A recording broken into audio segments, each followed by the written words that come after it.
നിവേദ്യ പോകാൻ തിരഞ്ഞപ്പോഴാണ് പിൻവിളി. ഞാൻ മനസ്സിനെ പാകപ്പെടുത്തി. പാടില്ല, എൻ്റേതല്ല എന്ന് മനസ്സിലായി പൂർണ്ണ മനസ്സോടെ വിട്ടുകൊടുത്തതാണ്. എൻ്റെ ഉള്ളിൽ വേദനയുണ്ട് എന്ന് പോലും മനസ്സിലാക്കാത്ത മനുഷ്യനാണ് ഞാൻ. ഹാപ്പിയായി ജീവിക്കുകയാണെന്ന് വിശ്വസിക്കുന്നവർ ആണവർ. അത് തെറ്റിക്കാൻ പാടില്ല. ഞാൻ തിരിഞ്ഞു. ആ ഹരിയേട്ടനോ? രണ്ടാളും ഉണ്ടല്ലോ. എപ്പോൾ വന്നു നാട്ടിൽ?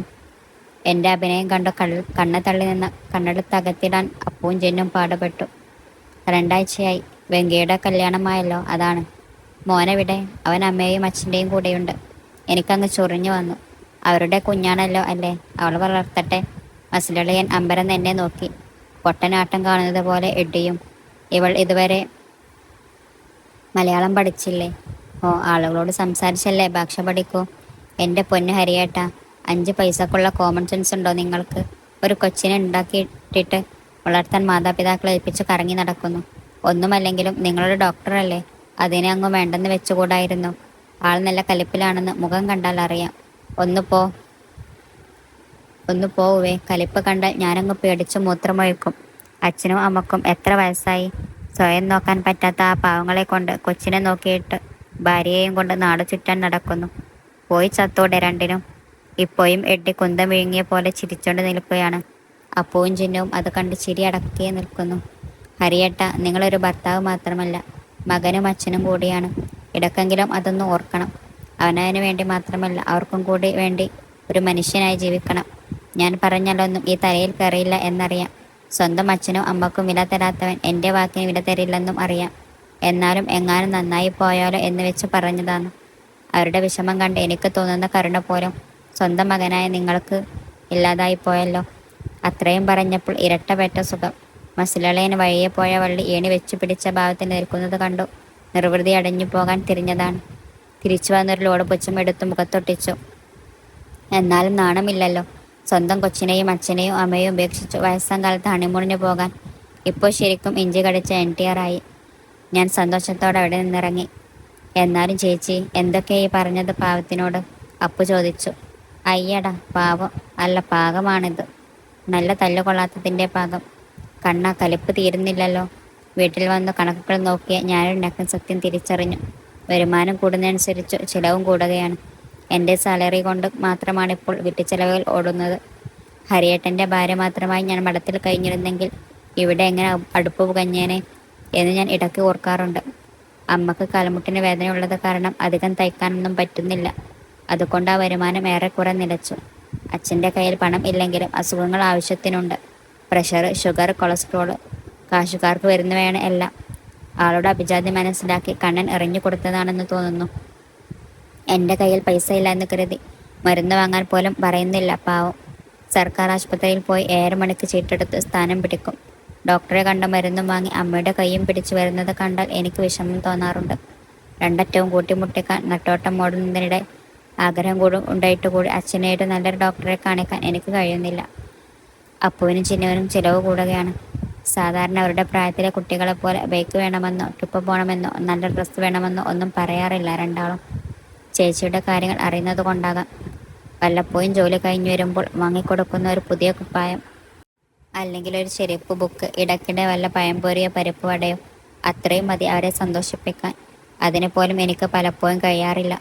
ഇതിനെല്ലാം പുറമെ ഹാരിമോന് ചിലവിന് കൊടുക്കാനും നല്ലൊരു തുക ആകുന്നുണ്ട്. അവനുള്ളത് എനിക്ക് വലിയ ആശ്വാസമാണെങ്കിലും പെട്രോളിൻ്റെ വില കയറി വരികയാണല്ലോ.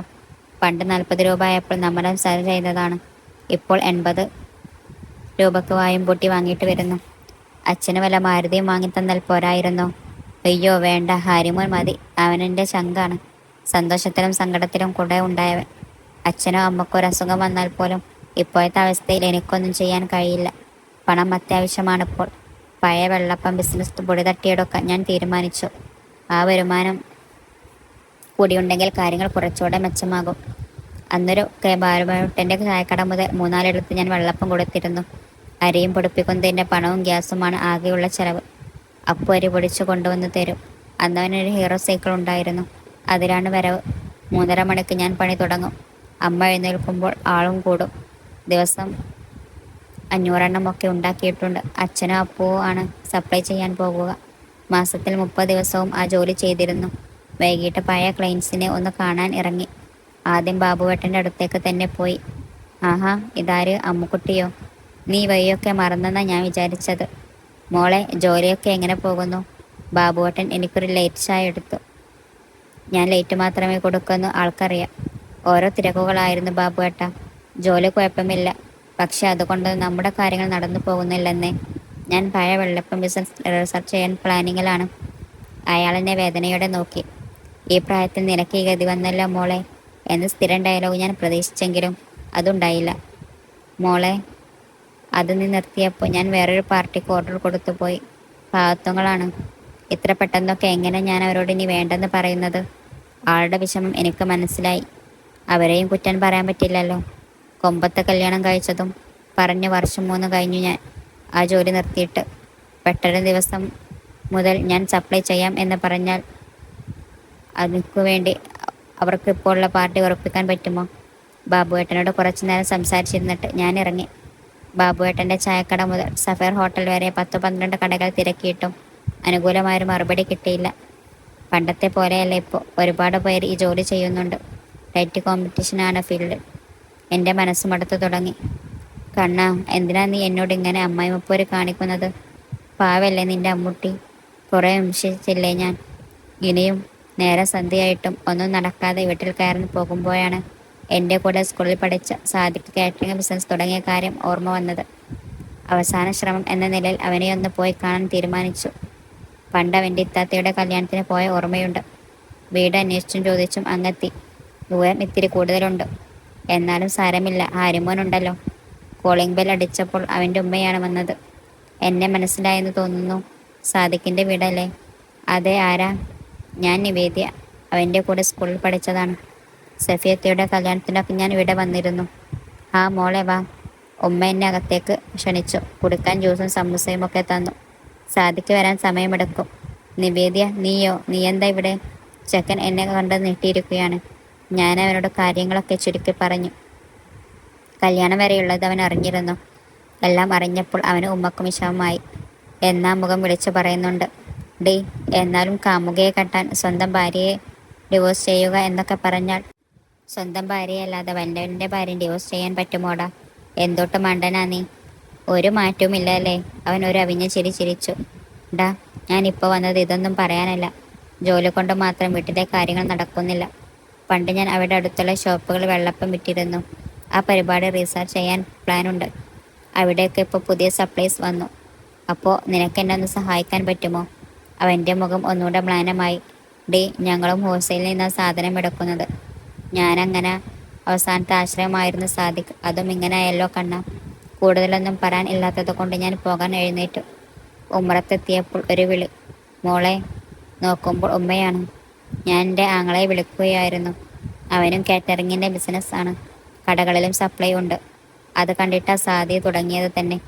അവൻ നിൻ്റെ എടുക്കാം എന്ന് പറഞ്ഞിട്ടുണ്ട് മോളെ. ഡെയിലി 600 എണ്ണം വേണമെന്നാ പറഞ്ഞത്. ചിലപ്പോൾ ഓർഡർ കൂടുതലുണ്ടെങ്കിൽ അതിനനുസരിച്ച് വേണ്ടി വരും. നിന്റെ വീട്ടിൽ വന്ന് എടുത്തോളൂ. ഉമ്മയുടെ വാക്കുകൾ എന്നിൽ സന്തോഷം നിറച്ചു. ഞാൻ ഓടിപ്പോയി അവരെ കെട്ടിപ്പിടിച്ച് കരകയായിരുന്നെന്ന് ഞാൻ പോലും തിരിച്ചറിഞ്ഞു വയ്ക്കുകയാണ്. നിന്റെ സങ്കടങ്ങളൊക്കെ പടച്ചൻ കാണുന്നുണ്ട് മോളെ. നിനക്കും ഒരു നല്ല കാലം വരും. വാക്കുകൾ എന്തുകൊണ്ടോ എൻ്റെ മനസ്സിൽ പതിഞ്ഞു. ശരിയാണ്. ഒരു വാതിൽ അടഞ്ഞപ്പോൾ കൂടുതൽ വലുതൊരെണ്ണം തുറന്നു തന്നിട്ടുണ്ട്. കണ്ണ, നീ ഇതെവിടെ പോയി അമ്മു? എത്ര വിളിച്ചു എന്നറിയോ ഞാൻ? അമ്മ ദേഷ്യത്തിൽ ആയിരുന്നു. ഞാൻ ഓടിപ്പോയി ആളെ കെട്ടിപ്പിടിച്ചു. എന്താ ഇത്ര സന്തോഷം? ലോട്ടറി വല്ലതും അടിച്ചോ? ലോട്ടറി അല്ല, അധ്വാനിച്ച് ജീവിക്കാനുള്ള മാർഗമാണ്. വാ, പറയാം. ഞാൻ അമ്മയെയും വിളിച്ച് അകത്തേക്ക് നടന്നു. വല്ല മണിച്ചേനുമാണോ? ഒക്കെ തട്ടിപ്പാ കേട്ടോ. ഉമ്മറത്ത് നിന്ന് അഭിജാതി വിളിച്ചു പറയുന്നുണ്ടായിരുന്നു.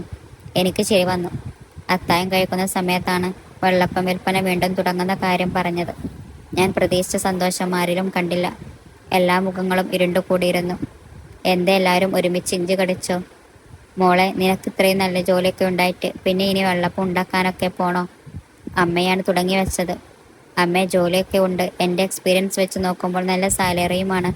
പക്ഷെ അതുകൊണ്ട് മാത്രം നമ്മുടെ കാര്യങ്ങൾ നടക്കുമോ? ഇപ്പോൾ തന്നെ 2 മാസം കൂടി കഴിഞ്ഞാൽ അപ്പുവിന് പ്രൊജക്റ്റ് തുടങ്ങും. അതിന് പൈസ വേണ്ടേ? അമ്മയുടെ മുട്ടുവേദനക്കും അച്ഛൻ്റെ PSCക്കും നല്ലൊരു ഡോക്ടറെ കാണിക്കേണ്ടേ? ഇതിപ്പോൾ കുറച്ച് നേരത്തെ എഴുന്നേൽക്കുന്ന കാര്യമേയുള്ളൂ. അച്ഛനും അമ്മയും പരസ്പരം നോക്കുന്നത് കണ്ടു. മോളെ, ഇവിടുത്തെ കാര്യങ്ങൾ നോക്കി നടന്നാൽ മാത്രം മതിയോ? നിനക്കൊരു കല്യാണം വേണ്ടേ? കുടുംബവിജീതം വേണ്ടേ? എൻ്റെ പൊന്നോ വേണ്ട. ഒന്ന് കിട്ടിയതിൻ്റെ ക്ഷീണം മാറിയിട്ടില്ല. ഞാനത് പറഞ്ഞപ്പോൾ എല്ലാ മുഖങ്ങളും ഒന്നുകൂടെ മ്ലാനമായി. ദേ, അതിൻ്റെ പേര് ഇനി ആരും വിഷമിക്കേണ്ട. നമ്മുടെ അന്തസ്സിനും അഭിജാത്യത്തിനും ചേരുന്ന ആലോചന വന്നാൽ അപ്പം നോക്കാം, അല്ലേ അച്ഛാ? ആളുടെ മുഖത്ത് ഇപ്പോഴും തെളിച്ചമില്ല. അല്ല, ഞാനൊരു കാര്യം ചോദിക്കട്ടെ? നിങ്ങൾ പറയുന്നത് പോലെ ഞാനങ്ങ് കെട്ടിപ്പോയാൽ പിന്നെ ഇവിടുത്തെ ചിലവൊക്കെ എങ്ങനെ നടക്കും? ദേ, അപ്പുവിൻ്റെ പഠിത്തമൊക്കെ കഴിഞ്ഞ് അവനൊരു ജോലി ആയിട്ട് വേണം എനിക്കൊന്ന് വിശ്രമിക്കാൻ. അന്നേരം വേണമെങ്കിൽ നമുക്ക് മൂന്നാല് ചെറുക്കൻ കാണലൊക്കെ നടത്തി ലാവിഷായി ചായ കുടിക്കാം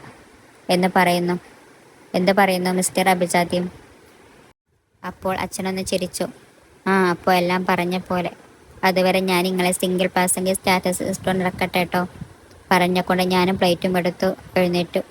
അതിന് ചേച്ചി ഇപ്പോൾ സിംഗിൾ അല്ലല്ലോ, ഡിവോഴ്സി അല്ലേ? ചിന്നുവിൻ്റെ ചോദ്യം കേട്ട് ഞാൻ സ്റ്റെക്കായി നിന്ന് പോയി.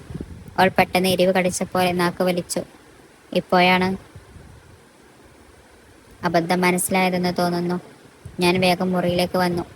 സത്യത്തിൽ നല്ല വിഷമം വരുന്നുണ്ടായിരുന്നു. അവളൊന്നും മനസ്സിൽ വെച്ചല്ല പറഞ്ഞതെന്നറിയാം. പറഞ്ഞത് സത്യവുമാണ്. എല്ലാവരുടെയും മനസ്സിൽ ഉള്ളത് അവൾ പറഞ്ഞെന്ന് മാത്രം. പക്ഷേ ഉള്ളിൽ എന്തോ കുത്തിവലിക്കുന്നത് പോലെ.